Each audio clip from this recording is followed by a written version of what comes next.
Kashmir DGP RR swan Hiranagar के दौरे पर आतंकी हमले के बाद जवानों से किया संवाद। हीरानगर थाने के सैड़ा गांव रवाना हुए डीजीपी।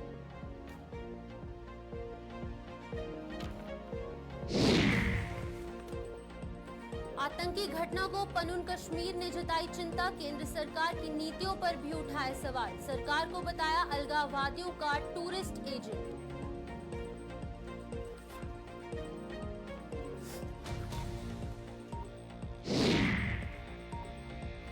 जम्मू के पर्यटन स्थलों पर पर्यटकों का जमावड़ा। स्कूलों में छुट्टियों के चलते पत्नी टॉप में भी रश। पत्नी टॉप के होटल कारोबारियों के खिले चेहरे।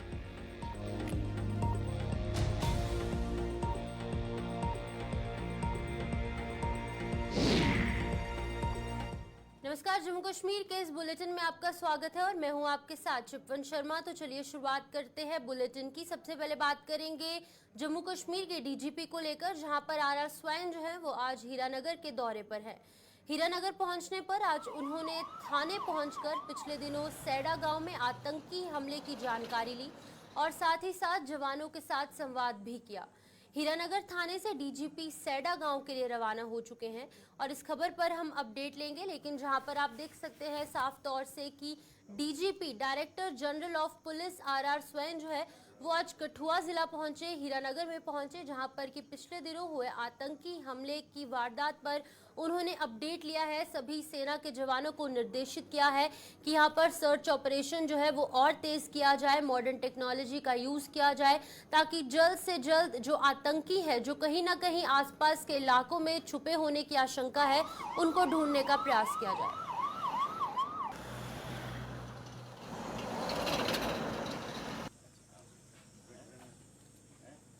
थ्रेट है या चैलेंज है वो कितना संगीन है या कितना बड़ा है, तो मैं और जगह में भी ये कहा हूँ कि सारे के सारा जो चैलेंज है पार से आ रहा है और उन लोगों ने एक फैसला लिया है कि उनका कामकाज ख़त्म होने को जा रहा था या उनको काफ़ी धक्का कश्मीर में पहुँचा है। तो अब वो जो जिनका धंधा पानी इससे चालू था तो वो कैसे इतना आसानी से छोड़ देंगे। तो वो ठेकेदार बैठे हुए हैं पार, तो इन्होंने अपने हिसाब से इसको ज़िंदा रखने के लिए अपनी ठेकेदारी को ज़िंदा रखने के लिए भेजेंगे। अब जैसे हम देख रहे हैं कि ये तादाद में बहुत ज़्यादा नहीं है, तो चूहे की तरह हैं, तो पर हैं इस तरीके से कि बंदूक है और निहत्थे लोगों के सामने मतलब उनको मौका मिल जाता है। अब हम पूरी आवाम के साथ, आपने जैसे देखा यहाँ पे जिस तरीके से इन्फॉर्मेशन फ्लो कर रहा है, हमारी पुलिस डिफेंस ग्रुप है, हमारे एसपीओज हैं, हमारे फोर्स है, हमारे सीआरपीएफ है, आर्मी है, तो ये इसके सामने कहाँ ये टिकेंगे। ये 8-10 साल कोशिश करे थे इन्होंने इस तरीके से अफरा तफरी मचाने के लिए पुराने जो डेफ्थ इलाके में। ये हमारा बॉर्डर इलाका है। गुजारिश ये है आवाम से कि इंफॉर्मेशन फ्लो ज़रूर जारी रहे, पर हम एक अंग्रेजी में एक लफ्ज़ कहते हैं कि माने फॉल्स फ्लैग हो जाता है। मतलब कई बार इंफॉर्मेशन में आप मतलब हम डर के मारे कई बार होता है, तो उसको परखें, क्योंकि नफरी उतनी होती है, फिर हम जहाँ पे होना चाहिए वहीं होना चाहिए अभी। तो ये एक है, पर इसके बावजूद भी हम जो भी इंफॉर्मेशन आता है, आपने देखा होगा एसपी साहब को, एसएसपी साहब को, डीआईजी साहब को, कि यहाँ पे हर छोटे बड़े इंफॉर्मेशन पर हम रिस्पॉन्ड करते हैं। हमको ऊपर से भी इसी तरीके से इंस्ट्रक्शन हैं गवर्नमेंट ऑफ इंडिया दिल्ली से कि साहब हम और मजबूत करेंगे अपने टीमों को, गाड़ियों में, नाइट विजन डिवाइस में, वेपन में, ट्रेनिंग में, और हम इनको तो जिस तरीके से हमने सुना कि डीजीपी आरआर स्वैन ने क्या कुछ कहा, और इस खबर पर अधिक जानकारी देने के लिए हमारे साथ ग्राउंड से रंजीव मेहता ज्वाइन कर चुके हैं हीरानगर से। रंजीव, बताइएगा क्या कुछ अपडेट है, पहले बताइए इस खबर को लेकर क्या कुछ स्थिति है हीरानगर की इस समय।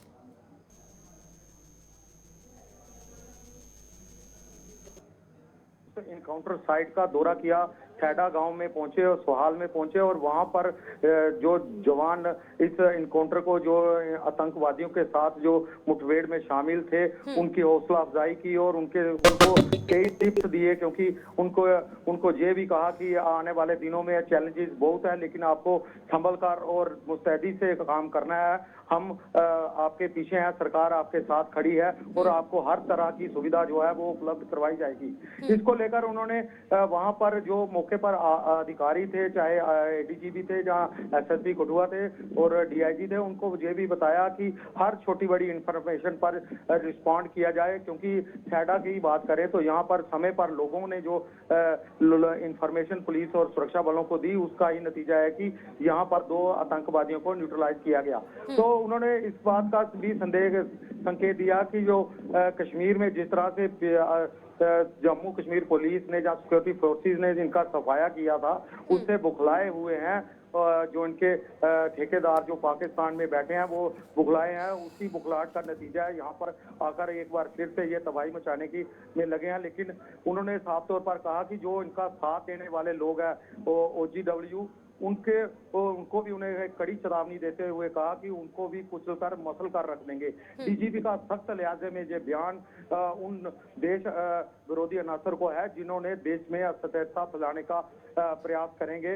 रंजीव, यहाँ पर बताइएगा, जिस तरीके से RR स्वयं द्वारा विजिट किया गया और वहीं पर सिक्योरिटी फोर्सेस से भी बातचीत की गई, तो अभी की क्या सिचुएशन है? क्या अभी भी डेंस फॉरेस्ट एरिया को और जो इंटरनेशनल बॉर्डर के आसपास का इलाका है उसे खंगाला जा रहा है? क्या और भी वहाँ पर आतंकी छुपे होने की संभावना जताई गई है? सुरक्षा बल इस इलाके में तैनात हैं और SOG की टीमें लगातार उनकी तलाश में जुटी हुई हैं। एक टुकड़ी को उन्होंने संबोधित भी किया और उनमें से जो लोग तजुर्बेकार पुलिस अधिकारी थे, उनको कहा कि वह लोग मुस्तैदी से आगे होकर इन आतंकियों का सामना करें और इनको नाबूद करने के लिए हर संभव प्रयास, और उनको मॉडर्न वेपन से भी इनको इक्विपेड किया जाएगा, चाहे नाइट विजन हो या अन्य उपकरण हो। तो इसके लिए उन्होंने कहा कि भारत सरकार से भी साफ निर्देश है कि कोई भी ढिलाई जो है नहीं बरती जाएगी और सख्ती से आतंकवाद को कुचला जाएगा। रंजीव, यहाँ पर मैं जानना चाहूंगी, जिस एक आतंकी का स्केच यहाँ पर जारी किया गया था सिक्योरिटी एजेंसीज द्वारा, उस व्यक्ति को अखनूर के एक इलाके में देखे जाने की खबर है, क्या वो फेक है? क्या कुछ अपडेट है उसको लेकर? देखिए, जिस आतंकी का वहाँ पे स्केच जारी किया गया वो डोडा का स्केच था, लेकिन बाद में उसको जब देखा गया तो वो अखनूर का निकला। पुलिस ने वहाँ पे ये भी बताया कि वहाँ पे वो जो शख्स है वह वहाँ का ही रहने वाला है, उसकी शिनाख्त भी उन्होंने बताई और उन्होंने कहा कि हम पूरी जांच करें, उनको अपने पास रखा हुआ है। ठीक है, बहुत बहुत शुक्रिया तमाम जानकारी देने के लिए। रंजीव हमारे साथ ज्वाइन किए थे, उन्होंने बताया कि किस तरीके से डीजीपी RR स्वयं जो है उन्होंने हीरानगर के उस स्पॉट का दौरा किया जहां पर की आतंकी वारदात जो है वो पेश आई थी। उन्होंने सिक्योरिटी एजेंसी से बातचीत की है और सर्च ऑपरेशन को और ज्यादा तेज करने के निर्देश यहां पर जारी किए हैं। तो अगली खबर की ओर बढ़ते हैं। जिस तरीके से लगातार आतंकवादी हमले पेश आ रहे हैं, उसे बीच में परुन कश्मीर ने हाल ही में जम्मू संभाग में हुई आतंकी घटनाओं पर चिंता व्यक्त की है। परुन कश्मीर के चेयरमैन डॉक्टर अजय चरंगू ने कहा है कि मौजूदा समय में जम्मू कश्मीर में जिस तरीके से 90 के दशक जैसे हालात पैदा हो चुके हैं, वहीं पर भाजपा सरकार के कार्यकाल में एक बार फिर से जम्मू कश्मीर में आतंकवाद विकराल रूप धारण कर रहा है। उन्होंने केंद्र सरकार की नीतियों पर सवाल उठाते हुए कहा कि केंद्र सरकार अलगाववाद पर अंकुश लगाने की नीति बनाने के बजाय उनकी टूरिस्ट एजेंट बनती जा रही है। और इसके अलावा उन्होंने क्या कुछ कहा है, आप भी सुनिए।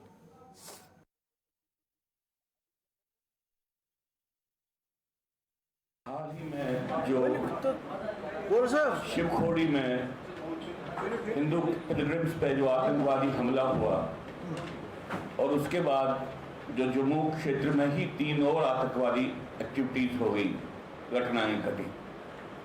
ये सारी घटनाएं मानवता के खिलाफ तो जघन्य अपराध है ही। नई सरकार बनने के बाद नई सरकार के सामने जम्मू कश्मीर की जो सिचुएशन है, वस्तुस्थिति है, उसका भी एक प्रमाण है। भारत सरकार ये कहने का प्रयत्न करती है कि वो अब भारत के राज्य को ग्लोबल एंटी टेररिस्ट हब बनाना चाहती है और हमारे प्रधानमंत्री जी ये कहते हैं कि वो एक कॉम्प्रिहेंसिव काउंटर टेररिज्म पॉलिसीज बनाना चाहते हैं। मैं नहीं समझता हूँ जिस तरीके की सोच इस सरकार में पहले भी थी जम्मू कश्मीर में आतंकवाद का मुकाबला करने के लिए, उस सोच को बदले बगैर वो यहाँ पे आतंकवाद का किसी भी रूप में प्रतिकार कर सकते हैं। मैं तो समझता हूँ कि धारा 370 और जम्मू कश्मीर के पुनर्गठन के बाद, ये पहल पुनर्गठन के बाद जो कुछ भी यहाँ पे अमित शाह जी के गृह मंत्री होते हुए यहाँ पे हुआ, उसने आहिस्ता आहिस्ता ऐसी परिस्थिति का निर्माण किया कि जम्मू कश्मीर में फिर से अलगाववाद आहिस्ता आहिस्ता से पूर्ण रूप से अक्रॉस अपना सर उठा रहा है। कश्मीर घाटी में तो इलेक्शन के दौरान हमको 1990 की जैसी हालत दिखने लगी, और साथ में एक ऐसी परिस्थिति का निर्माण हुआ है जहां पे अब जम्मू कश्मीर में आ रहे टूरिस्ट और कश्मीर में रह रहे हिंदू पॉपुलेशन के लिए बहुत बड़े खतरे बन गए हैं।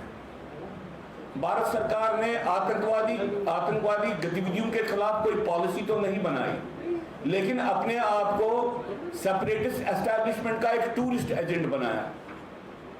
भारत सरकार इस वक्त कश्मीर के ट्रैवल एजेंट का काम कर रही है। वो आतंकवाद का मुकाबला करने के लिए कोई ऐसी योजना हमारे सामने नहीं ला रही है कि हम समझे कि कोई बदलाव आया है। हम समझते हैं कि जम्मू कश्मीर में जो ये हाल ही में शिवखोड़ी में आतंकवादी हमला हुआ है, इसकी एक मैसेज है। यहाँ पे आने वाले हर एक टूरिस्ट को खतरा है, और सिर्फ जम्मू में आने वाले टूरिस्ट को खतरा नहीं है, कश्मीर घाटी में। स्कूलों में इन दिनों गर्मियों की छुट्टियों के मद्देनजर जम्मू के पर्यटन स्थल पर्यटकों से गुलजार होने लगे हैं। बात करें अगर पत्नी टॉप की, तो यहाँ पर इन दिनों जो है वो पर्यटकों का भारी रश देखने को मिल रहा है, और होटल कारोबारियों के चेहरे भी खिल उठे हैं। सभी होटल फुल चल रहे हैं, और जम्मू संभाग के लोगों के साथ साथ बाहरी राज्यों से आए पर्यटक भी यहाँ के मौसम का लुत्फ उठा रहे हैं। तो अगर बात करें वहाँ के मौसम की, तो अक्सर ये देखा जाता है कि जम्मू के जितने भी लोग हैं, क्योंकि जम्मू से यहाँ पर कश्मीर के बजाय लोग पत्नी टॉप जाना ज़्यादा प्रेफर करते हैं, जिसके चलते कि यहाँ पर रश जो है वो देखने को मिल रहा है। और वहीं पर जून जुलाई की समर वेकेशंस भी यहाँ पर जारी है, जिसके चलते वहां पर ज्यादा से ज्यादा पर्यटक जो है वो पहुंच रहे हैं। तो इस खबर पर अधिक जानकारी देने के लिए किशोर हमारे साथ ज्वाइन कर चुके हैं उधमपुर से। किशोर, बताइएगा, जिस तरीके से गर्मियों की छुट्टियां भी यहाँ पर चल रही हैं, कितना क्राउड देखा जा रहा है पत्नी टॉप, सनासर और आसपास के इलाकों में? बिल्कुल, देखिए, जिस तरह से बच्चों को छुट्टियां पड़ी हैं, उसके बावजूद भी हमने ये देखा कि बाहरी राज्यों से जो टूरिस्ट हैं, जो पर्यटक हैं, वो पत्नी टॉप की तरफ रुख कर रहे हैं। कल हमने ये साफ तौर पर देखा कि हजारों की तादाद में, आप सनासर की बात करें या पत्नी टॉप की बात करें, तो वहां पे जो काफी पर्यटक हैं वो इलाके के अंदर पहुंचे हैं। लेकिन इस बार जो काफी तैयारियां जो है वो पीडीआई की तरफ से या टूरिस्ट विभाग की तरफ से की गई हैं। बच्चों के लिए अलग अलग से वहां पे जो है वो एक्टिविटी वहां पे की जा रही है, बच्चों को खेलने के लिए वहां पे हर चीज की वहां पे इस बार जो है वो टूरिज्म विभाग की तरफ से वहां पे हर तरह की तैयारियां की गई हैं। लेकिन हम आपको बताते चले कि जैसे कि जो पर्यटक बाहरी राज्यों से यहाँ जब वो नैनी के अंदर पहुंचते हैं, तो उनका ये कहना होता है कि हम पत्नी टॉप जाना चाहते हैं, लेकिन उसके साथ साथ डुड्डू और बसंतगढ़ के इलाके में भी जाना चाहते हैं। लेकिन डुड्डू और बसंतगढ़ की जो रोड की खस्ता हालत को लेकर वो पर्यटक है उस इलाके के लिए नहीं जा रहे हैं। लेकिन पत्नी टॉप की मैं बात करूं तो पत्नी टॉप के अंदर जो है वो काफी हजूम जो है वो यात्रियों का वहां पे देखने को मिल रहा है। काफी संख्या में जो लोकल जम्मू की मैं बात करूं या उधमपुर की मैं बात करूं, तो काफी जो लोग हैं इस बार जो है वो पत्नी टॉप की तरफ रुख कर रहे हैं। किशोर, यहाँ पर मैं जानना चाहूंगी, जिस तरीके से आपने डुड्डू बसंतगढ़ की बात की, वहीं पर पंचेरी भी एक ऐसा हिल स्टेशन है जो अभी तक अनएक्सप्लोर्ड है, उसको किस तरीके से डेवलप किया जा रहा है? क्योंकि पत्नी टॉप में बहुत ज्यादा क्राउड देखने को मिलता है, और ऐसी अनएक्सप्लोर्ड जगहें भी हैं जहाँ पर पर्यटक जा सकते हैं। देखिए, दो चीजें हैं यहाँ पे। हमने ये देखा पंचारी या डुड्डू बसंतगढ़ की मैं बात करूं, जो टूरिस्ट बाहरी राज्यों से आता है तो उसका ये कहना होता है हम पंचारी की तरफ जाएं या डुड्डू बसंतगढ़ की तरफ जाएं। तो हमने ये देखा कि पंचारी के जंगलों में आज भी कुछ इलाके ऐसे हैं वहाँ पे आग लगी है। और दूसरी तरफ हमने ये देखा कि डुड्डू और बसंतगढ़ की मैं बात करूं, जैसे ही कोई टूरिस्ट या पर्यटक जो है वो नैनी के अंदर पहुंचता है, जब वो डुड्डू और बसंतगढ़ का पूरी तरह से पता करता है कि वहां पे जो है रोड की खस्ता हालत काफी है। लेकिन हमने आए दिन देखा है कि जब हम डुड्डू या बसंतगढ़ के इलाके की ठीक है किशोर, बहुत बहुत शुक्रिया तमाम जानकारी देने के लिए। उधमपुर से किशोर शर्मा हमें अपडेट कर रहे थे कि लगातार छुट्टियों के चलते पर्यटक जो है वो यहाँ पर पत्नी टॉप, सनासर, नत्था टॉप और आसपास के जॉइनिंग एरियाज जो है वहाँ पर रुक कर रहे हैं। और वहीं पर होटल कारोबारियों की बात करें तो वो भी काफ़ी ज़्यादा सेटिस्फाइड है क्योंकि उनका बिजनेस जो है वो यहाँ पर फ्लरिश होता नजर आ रहा है। तो अगली खबर की ओर बढ़ेंगे, सांबा की बात करेंगे। सांबा में अवैध खनन पर रोक लगाने के लिए टास्क फोर्स का गठन किए जाने के बावजूद भी खनन माफिया के हौसले बुलंद हो रहे हैं।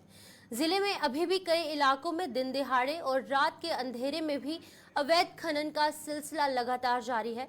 हालांकि पुलिस द्वारा प्रशासन के दिशा निर्देश पर अवैध खनन में जुटी कई गाड़ियों को जब्त भी किया जा रहा है, लेकिन इसके बावजूद भी अवैध खनन का खेल यहां पर लगातार जारी है। तो आप साफ तौर से देख सकते हैं विजुअल्स में किस तरीके से अवैध खनन किया जा रहा है। हालांकि काफी बार हमने गुलिस्तान न्यूज के माध्यम से एक खबर को इलाबोरेट करने की कोशिश की, सभी लोगों के सामने रखने की कोशिश की, लेकिन तब भी लगातार यहाँ पर खनन माफिया जो है उसके द्वारा अवैध खनन किया जा रहा है। वहीं पर प्रशासन की माने तो वो उसके द्वारा कोई भी जो ठोस कदम है वो नहीं उठाया जा रहा। तो इस खबर पर अधिक जानकारी देने के लिए सांबा से ऋषि खजूरिया ज्वाइन कर चुके हैं। ऋषि, बताइएगा, काफी बार हमने इस खबर को जो है वो सामने रखने की कोशिश की गुलिस्तान न्यूज के माध्यम से, लेकिन फिर भी लगातार अवैध खनन का जो सिलसिला है वो बदस्तूर जारी है। बिल्कुल, आपको बताते चले कि लगातार एक लंबे अरसे से आप देख रहे हैं कि यहाँ जो अवैध खनन है, इलीगल माइनिंग है, ये लगातार जो वो हमें देखने को मिल रही है। एक चिंता का विषय लगातार बना हुआ है और हम लगातार ये बात कहते हैं कि हमारे जो नेचुरल रिसोर्सेज है उनको कहीं ना कहीं खतरा बना हुआ है। लगातार मिनरल्स जो वो एक्सट्रैक्ट किए जा रहे हैं, वो चाहे हम हमारी नदियों की बात करें, दरियाओं की बात करें, लगातार इनको छलनी किया जा रहा है। और मैं आपको बता दूं कि जब भी पुलिस को इनपुट हासिल हुए तो पुलिस की जो पेट्रोलिंग पार्टीज हैं वो लगातार अलग अलग इलाकों में पेट्रोलिंग के दौरान जो वो इस तरह की कार्रवाई को अंजाम देती है, यानी क्रैकडाउन उनकी तरफ से किया जाता है इलीगल माइनिंग को लेकर। और लगातार गाड़ियां जो वो जब्त की जा रही हैं, खासतौर पर इसमें जो जेसीबी मशीन जो मिनरल को एक्सट्रैक्ट करने के लिए इस्तेमाल में लाई जाती है, इन चीजों को भी जो वो जब्त किया जा रहा है। लेकिन सवाल ये है कि अगर माइनिंग बंद है तो ये इलीगल माइनिंग जो धरने से लगातार हो रही है, लगातार हम नेक्सस देख रहे हैं कि पूरे जम्मू कश्मीर में हमें देखने को मिल रहा है। रातों के समय में यहाँ पर बड़ी बड़ी गाड़ियां जो है, डंपर्स या तमाम इस तरह की जो गाड़ियां हैं जो मटेरियल लेकर यहाँ से निकलती नजर आती हैं। इसको लेकर टास्क फोर्स का भी गठन किया गया प्रशासन की तरफ से और लगातार प्रशासन कोशिश कर रहा है कि इसमें कार्रवाई को अमल में लाया जाए। लेकिन ठीक है ऋषि, ठीक है, बहुत बहुत शुक्रिया तमाम जानकारी देने के लिए। सांबा से ऋषि हमें अपडेट कर रहे थे कि यहाँ पर अगर हम दिन की बात करें या फिर रात के अंधेरे की बात करें तो हर वक्त यहाँ पर अवैध खनन जो है वो किया जा रहा है और वहीं पर प्रशासन की माने तो उनके द्वारा कोई भी ठोस कदम नहीं उठाए जा रहे। डोडा की बात करेंगे, जहां पर डोडा में खुले में लगे बिजली के ट्रांसफॉर्मर्स मौत को दावत दे रहे हैं। आज भी डोडा घट रोड पर लगे ऐसे ही ट्रांसफॉर्मर की चपेट में आने से एक बच्चा बाल बाल बच गया और इन ट्रांसफार्मरों के आसपास सुरक्षा की जो चीजें हैं वो नहीं लगने से ये इंसानों के साथ साथ जानवरों के लिए भी घातक साबित हो रहे हैं और बिजली विभाग के अधिकारी लंबी ताने सोए हैं। जिस तरीके से हम साफ तौर से देख सकते हैं कि ट्रांसफार्मर्स जो है वो खुले में लगे हैं, इनके आसपास जो है वो कोई भी सिक्योरिटी वॉल जो है वो नहीं लगाई गई, जिसके चलते कि यहाँ पर आए दिन सड़क हादसे पेश आते हैं। और आज भी इसी तरीके का एक हादसा, एक इंसिडेंट पेश आया है जहाँ पर कि एक बच्चा जो है वो बाल बाल बच चुका है। हालांकि अभी तक कोई और खबर निकलकर सामने नहीं आई है। तो इस खबर पर अधिक जानकारी देने के लिए हमारे साथ डोडा से वसीम गत्तू ज्वाइन कर चुके हैं। वसीम, बताइएगा, जिस तरीके से ट्रांसफॉर्मर्स की तस्वीरें तमाम ऑडियंस देख रहे हैं, क्यों आपको लगता है कि आसपास कोई सिक्योरिटी वॉल नहीं लगाई गई? क्योंकि बिजली एक ऐसी चीज है जो कि कोई भी बड़ी चीज को न्योता दे सकता है। बिल्कुल शिल्पा, आपको बताना चाहेंगे इस रास्ते पे अक्सर लोग सुबह मॉर्निंग वॉक के लिए निकलते हैं। आज भी हमने सुबह कुछ तस्वीरें देखी तो एक बच्चा इस रास्ते से गुजर रहा था, बाल बाल वो बचा है। और बड़ा इंपॉर्टेंट इसमें यही है, आप देख सकते हैं इस गिरफ्त के इस ट्रांसफार्मर के बिल्कुल भी कोई फेंसिंग नहीं है। बड़ा खतरा इससे है, आवाम यही परेशान है कि ये एक नई तस्वीर नहीं है, बार बार हम इस चीज को दिखा रहे हैं। ये आम जनता सवाल उठा रही है, आखिर पीडीडी डिपार्टमेंट कहाँ है, क्यों वो सोया हुआ है, क्यों नहीं इस पे कोई कदम वो उठा रहा है, क्योंकि म्युनिसिपल काउंसिल के जितने भी अंदर हम देख रहे हैं कि जहां पे भी ट्रांसफार्मर लगे हैं तो इस तरह की तस्वीरें आपको देखने को मिलेगी। लास्ट टाइम हम ग्राउंड जीरो पे एक इलाके के अंदर इसी तरह से पहुंचे थे, वहां के आवाम जो है वो ये भी कह रही थी अगर आने वाले टाइम में इन चीजों को नहीं सुधारा जाएगा तो सड़कों पे भी आ सकते हैं, क्योंकि मैंने आपको बताया लगभग 10 से 15 ट्रांसफार्मर ऐसे हैं जहां पे इस तरह की तस्वीरें देखने को मिल रही है। आज की अगर हम बात करें तो आज भी मकामी लोग काफी ज्यादा परेशान थे, वो कह रहे थे कि ये बच्चा तो कैसे बच गया। तो ये बैक टू बैक इस तरह की तस्वीरें, इस तरह के हालात है, और हमने कंसर्न महकमे से भी जब पूछा तो वो कहते हैं कि बस जल्द से जल्द ये चीज ठीक होगी। ठीक है, ठीक है, बहुत बहुत शुक्रिया वसीम तमाम जानकारी देने के लिए। डोडा से वसीम गट्टू अपडेट कर रहे थे कि लगातार कहीं ना कहीं लोग जो हैं वो परेशान हैं, क्योंकि यहाँ पर ऐसे ट्रांसफार्मर्स लगाए गए हैं जिनके आगे पीछे कोई भी सिक्योरिटी वॉल नहीं लगाई गई, जिसके चलते कि आए दिन यहाँ पर हादसे पेश आ रहे हैं। रियासी में हुए आतंकवादी हमले के बाद अब पुलिस द्वारा इस हमले में शामिल आतंकियों के जारी किए गए स्केच से मिलता जुलता युवक अखनूर में दिखने पर वहां पर हड़कंप मच गया। पुलिस को इनपुट मिला था कि जिस आतंकी का स्केच सोशल मीडिया पर वायरल किया गया है वैसा ही शख्स अखनूर में देखा गया। इस सूचना के बाद पुलिस तुरंत हरकत में आ गई और कड़ी मशक्कत के बाद आखिरकार इस शख्स को पकड़ लिया गया। उसे पूछताछ में ये निकलकर सामने आया कि उसका नाम मुकेश है, जो कि अखनूर के जड़ गांव का रहने वाला है और लेह में वो पॉटर का काम करता है। वहीं पर पुलिस अधिकारियों ने आम लोगों और मीडिया से अफवाहों पर ध्यान न देने का आह्वान किया ताकि इस किस्म की सनसनी भविष्य में ना फैले। कुछ दिन पहले शिवखोड़ी में एक अनफॉर्चुनेट इंसिडेंट हुआ था और उसके बाद रियासी पुलिस ने एक स्केच जो है वो जारी किया था।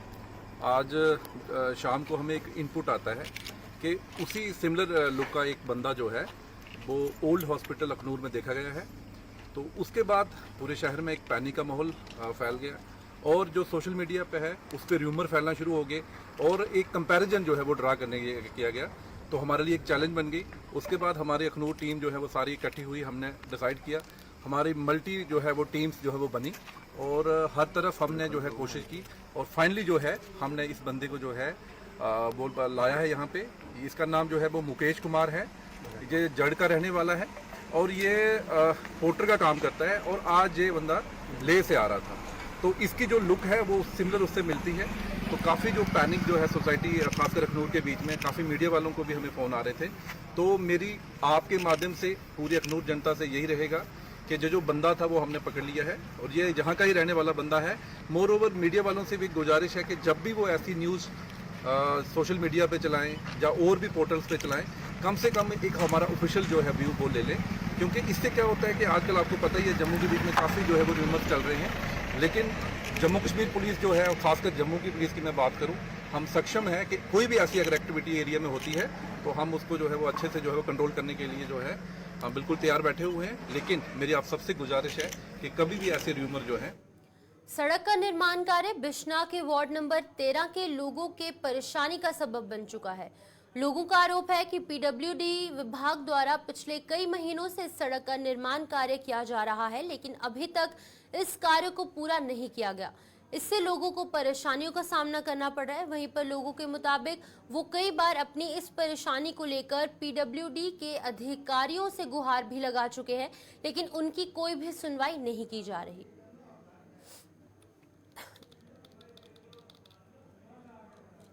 रोड बना था मेरे ख्याल च सदियों का रोड बना, लिंक रोड को जल्दी कम लगे दा। ये ऐसा रोड बना था कि हरासमेंट हुआ थी दुनिया, अस अब हरासमेंट हुआ थे। पिछले जी इन्हें एक पुली बनाई है, उस पुली की कम से कम महीना डेढ़ लाई उड़िया। वो महीना डेढ़ सिर्फ बनाने की और 2 महीने और अगे पिछले सिर्फ मिट्टी सुट्टनी ही। वो ये कन्ने के खेतर ने ये जो टैंपरेरी रस्ता कढ़ी दिता। हूँ ये कोई अल्टरनेट कोई है थोड़ी है। अस लोग मेरे तो चलिए, जम्मू कश्मीर के इस बुलेटिन में फिलहाल इतना ही। मुझे दीजिए इजाजत और आप जुड़े रहिए गुलिस्तान न्यूज के साथ।